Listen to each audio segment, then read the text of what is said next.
Today on Screen It or Stream It. A bad time at the movies. Really? Nah, not really. Oh, you had me worried for a second.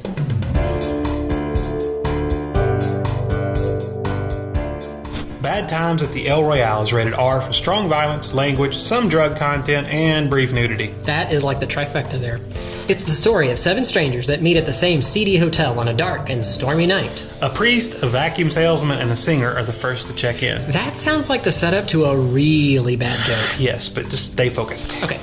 As it turns out, none of them are exactly what they seem, and they all have mysteries of one kind or another in their past. As secrets begin to be revealed, however, graphic bloody violence erupts. Awesome! Everyone's priorities shift somewhat from their original objectives to pretty much just trying to survive the night. So, how did we like this one? We decided that Bad Times at the El Royale is pretty good.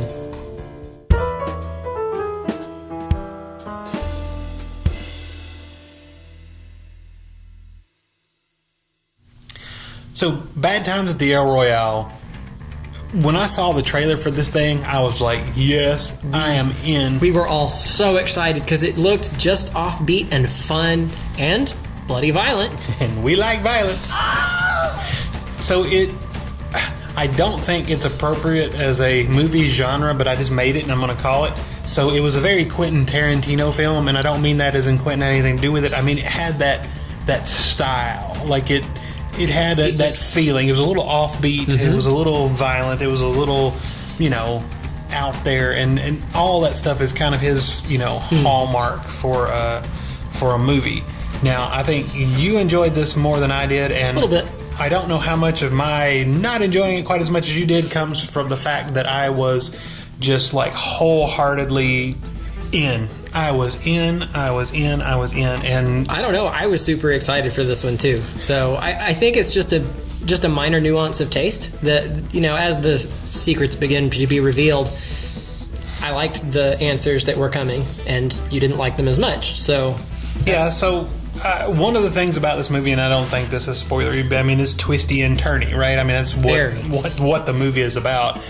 And as the movie progresses, like everybody just starts off as like normal everyday people, right? Right. But that would be boring, normal everyday people at a motel. So they all have like I don't want to say secret identity, but they all have an alter lifestyle that you don't know about. They have they're all secret identity. More than meets the eye. They're not Transformers. There's the facade that you give to everybody when you meet them, and then there's they're not Transformers.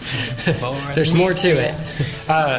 But they're all pretending to be someone that they're not, and for different reasons. And part of the fun of the movie is to figure out, or maybe not to figure out, but to realize, to learn what that reason is. Mm-hmm. And therein comes your tension, your drama, and some of them do crazy things, and it doesn't make sense for the persona you first get to do that. Right. But for me, and the reason so I love that thing. First of all, I love when you do that. But the reason the movie it wasn't 100% go for me. And it was because when we did have that final reveal, when everything did come to light and we're like, okay, this is what it is. To me, it was missing. It wasn't bad. It was just like, oh, okay, he's that. And it could have been elevated so much and been just an amazing movie if that final reveal, that's one of the problems, when the final reveal had been there.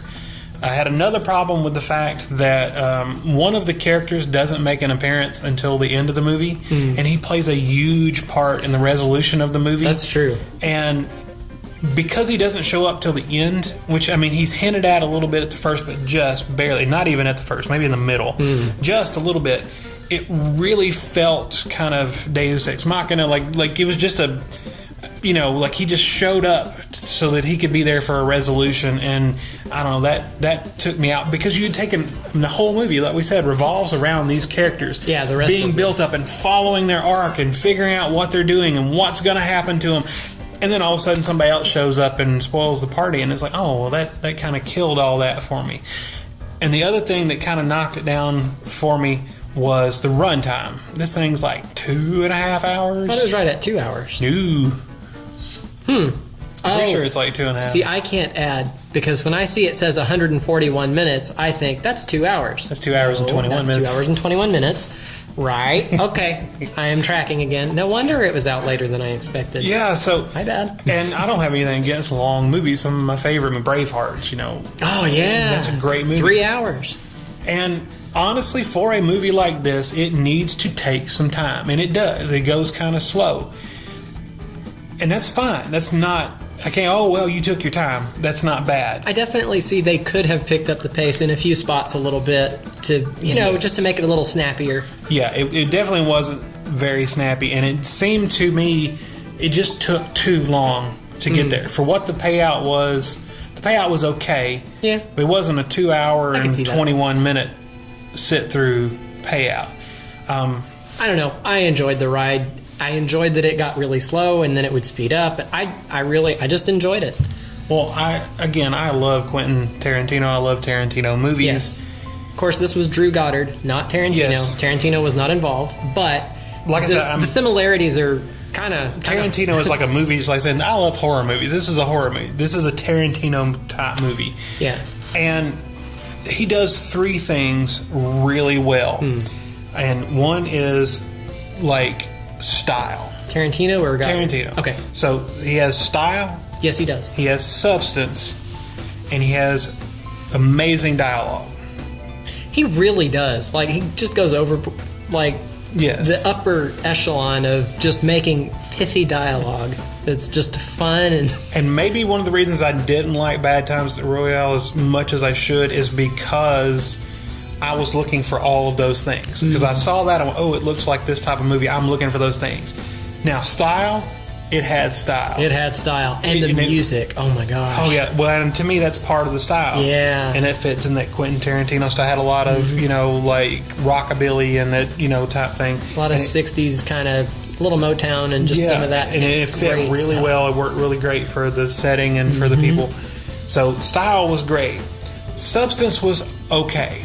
Like, it was missing, like I said, it was missing a few things to really just hammer it home. And there was no witty dialogue. And it wasn't like, to me, that he tried and he missed in the dialogue. It just didn't exist. But that would have been worse if he had tried witty dialogue and failed at it. Yes. At least it wasn't horrible dialogue. So. And if you think about it, the first, I bet you, 20 or 30 minutes of this movie, with the exception of when everybody meets each other at first, there's a little bit of dialogue there. There are these long periods of just no dialogue whatsoever. There really are. And you know what? That's part of the style, I think, of the film, and that fits in, and that's okay. But there wasn't enough going on. Where in like I said, a Tarantino movie, you would have had some witty dialogue to kind of drag you along during that build-up or slow time, or if they're just not, you know, there's no action happening. And to me, this movie, during those slow times, there were slow times, and they just felt like slow times. They didn't feel like we were progressing anything. Now, you know, that's what I didn't enjoy about it. What I did enjoy about it was, first of all, the style. I love that style, and it was so cool, and I love the whole, like... Just everything about the art direction I loved. Which the movie had to be set in the 70s. I don't think early 70s, yeah, maybe? They didn't ever give an actual time frame, but it's definitely early 70s, mid-early 70s. Judging by the cars, either very late 60s or early 70s would be my guess. Well, there was the one flashback at the end that... You're right. So it had to be 70s. It had to be early 70s. But... like the cars were a little bit older, and when they were supposed to be, you know, it was. Well, right. Well, the one was like a Studebaker or something, or a Commodore. I don't know what that was. Or something. It was old, and it was awesome. but I love the style. I love the colors. I love the the colors were just so bright. Like, and you know, the neon lights were helping. There were many more characters at the end, but for the most of the movie, there was like 5 characters. And I actually like that. You don't need this huge cast, and you just got them kind of interacting. So I really like that. And the 5 actors or 6 actors they had, let's see, and there was that one, and then that one, and then 6 of them, I think. Yeah. They were really good. So you had Jeff Bridges is kind of, I don't know if you call him the main character, but I lean towards calling him the main character. He kind of felt like, but I mean, really, man, they all got a bunch of screen time, so... Yeah, it was. They divided it up nicely. Everybody had a little chunk, and he followed all these different stories. But he felt like, maybe we followed him first a little, and that's why you kind of impressed on him at the beginning and thought, oh, well, that's But his character, and it's Jeff Bridges, so it's great. Yeah, he did a fantastic job as always. The Cynthia, and I have no idea how you pronounce her name. Ooh, that is hard. Yeah. Cynthia Erivo? Darlene Sweet. Darlene Sweet, okay, that's easier. So the character Darlene Sweet, again, done very well. Mm-hmm. She has some emotional moments, and I felt for her during those emotional moments, so that's always a good thing. Dakota Johnson played just basically insane and crazy. Yeah. And she does that really well. Little too well. I don't know if I'd want to meet her. Well, this is actually the first movie I've seen with her in it. I did not jump on the 50 Shades train myself. What? But I'm aware that she was in that. And then I did not recognize, he looked familiar. John Hamm was the guy that played the vacuum cleaner. No, it was a vacuum salesman. The vacuum salesman. Yeah, I didn't know his name, but I've seen him in a few other things. Yeah, he's got a face. He's got that just like... Man, whoever cast him in that role, he had the perfect look, the perfect demeanor. He fit that so well. And then you had, that haircut sold it too. That was a perfect haircut for that era. Sold it. And then Chris Hemsworth showed up at the end. And for some reason, when he plays offbeat characters, he did, if he's just slightly left of normal, he does really well. I totally believed him, in a bad way. It's it's not good, but it was great. Well done. And then the guy, what was the guy that played the hotel manager / it was Miles barkeeper? Where is Miles Miller? Lewis Pullman. All right, Lewis Pullman played Miles Miller, and I honestly thought he was supposed to be about 18, 19 years old. He looked like a little kid. And apparently he was supposed to be a little bit older than that.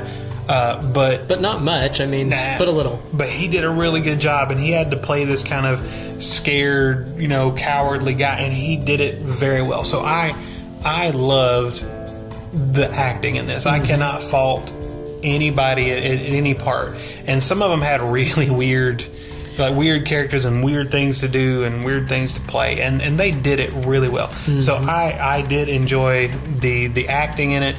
The action was I guess let's not say the action, the violence. When it broke out, there were no punches pulled. Just bam. Whoa! And it was done well because it was jarring. You might have heard me cry out once or twice when things happen. I'm like, oh, because I was so surprised. Did not expect that. Ooh. No, because when they went violent, they went violent. And, a lot of times you did not see it coming. It was just a bam, bam, bam. And there it was. Violence. And so I really enjoyed that. And then you had mentioned the music, which again, I guess music is kind of a personal taste, but it is. I grew up listening to the 50s and 60s stuff and some early 70s, so that is right up my alley for the rock and roll. I love that. So it always makes me feel nostalgic. So that's probably, makes me like it more than I maybe should if I were being objective. But hey, you get points how you get points. No, it's and I really enjoyed the music, and they actually Cynthia Darlene Sweet. So Darlene Sweet is actually a singer, and so she sings in different parts. And I don't know if that was actually her. I didn't look that up, but way to go. Man, yeah, that was very good. And that was kind of funny though. Throughout the movie, everybody gives her, everybody's like, "You're not good enough," and I'm like, "Man, y'all got some high standards." And they hadn't even heard auto-tune. That's true. So I guess, for me, this movie kind of fell in the pretty good range because the negatives didn't necessarily outweigh the positives, but the positive didn't necessarily outweigh the negatives. Yeah. And this is not my recommendation, and I don't think it's going to be yours. If I steal it, I'm sorry. But one of the things I couldn't help think of was The Big Lebowski. Oh, yeah. Which I thought also about. Jeff Bridges. Well, I thought about recommending it for a second because it is Jeff Bridges again. Yeah. But just two completely different feelings because the dude's a pacifist and he's, the dude abides and all that. It is offbeat, though. But it is offbeat. And I thought about recommending that one, but it doesn't And worth a watch. It's weird though. Be warned, it is weird. But the first, and that is a cult classic. Like that is a beloved movie. But I mean, it has its own religion now. There's dudisms and. But the first time I saw that movie, I didn't really enjoy it. But again, I went in expecting something. I expected a comedy, and I expected to laugh out loud through the whole thing. You do the second time. Well, and I did not. I did not enjoy that movie. And I'm like, these people are crazy. Why does everybody like it? But I'm not a person that won't give it a second chance. So I gave it a second chance. And on the second chance, I was like, I knew what to expect going in. Right. And I heard so many people talk about it. I said, I'll try it. And it was okay. And by the third time, it was good. And by the fourth time, it was really good. And now I love that movie. And I can quote it. And you sold it properly to me the first time, so I went in knowing what to expect. So I enjoyed it the first time. So but I didn't. Thanks for that. But that's what I said. And this might be the similar case because you really enjoyed this movie. I did. Some of the other people we went with really enjoyed this movie. And more than I did. But I think, like I said, my expectations for it were probably unreachable. Right. And so this might be one.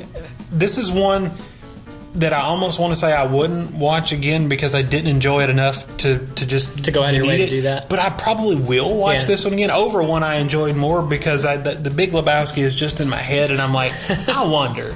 Yeah. Like now I know what to expect out of it. How is this going to go? Yeah. Although the slow parts are kind of worrying because if it was slow the first time, it might be unbearable the second time. And the thing I worry about rewatchability is, for me, a huge part of the joy of this movie was the discovering all the neat things that were not what you thought they were, and then you learn more about it, and it totally changes how you were thinking.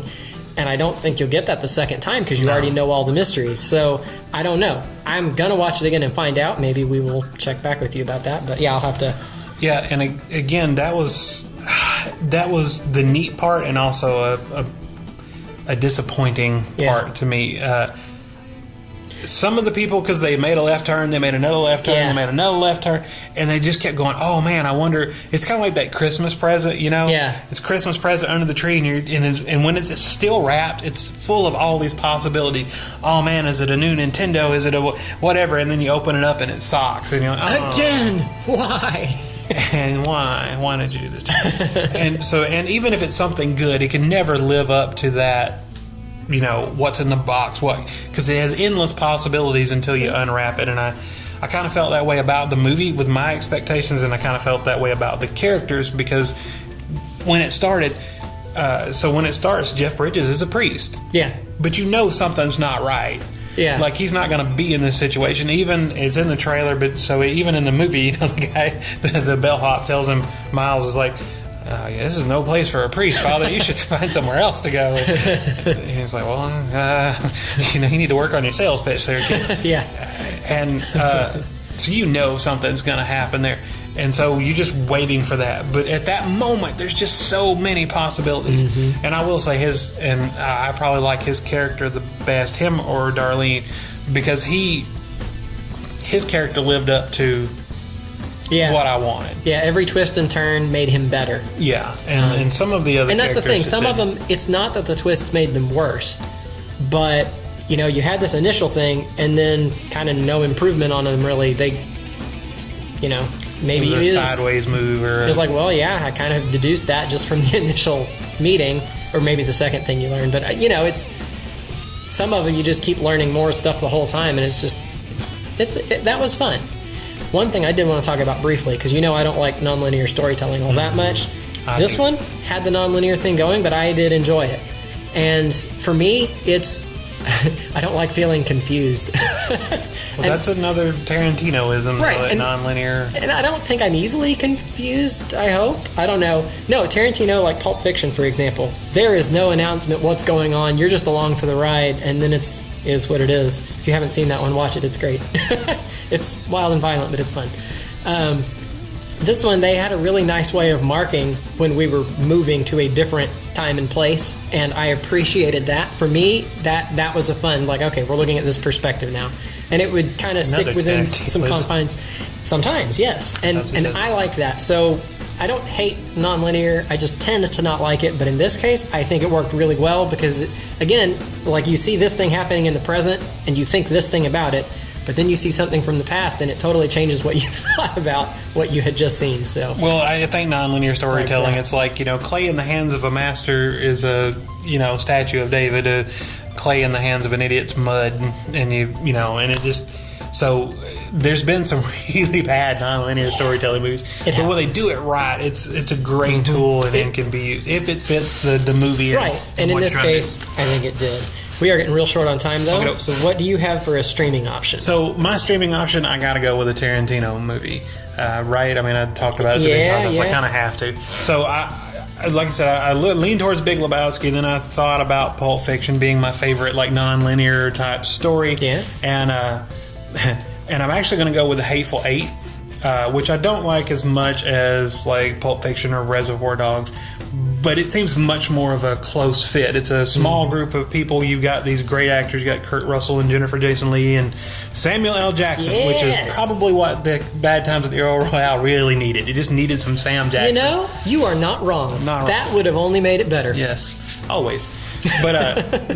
But yeah, it's kind of the same thing. You get this group of strangers that end up at a place and none of them are exactly what they say they are and pretend to be, and you've got to kind of figure it out as it goes along. Although, Old West theme versus, 70s. But if you just, they're close, I would probably put Hateful Eight a little higher on my like list. I'd miss the music.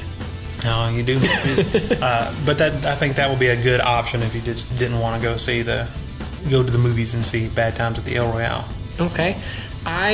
Apparently we both had Tarantino on the brain, so I am going actually with Inglourious Bastards, which, again, history setting, not quite as back as Old West, where I'm in the middle there because it was World War II, but it is about a group of, it's kind of got several small stories that come together, so sort of like they did at Bad Times, but it's mostly about this group led by Aldo Raine, played by Brad Pitt. I love him. He's just fun to watch him work.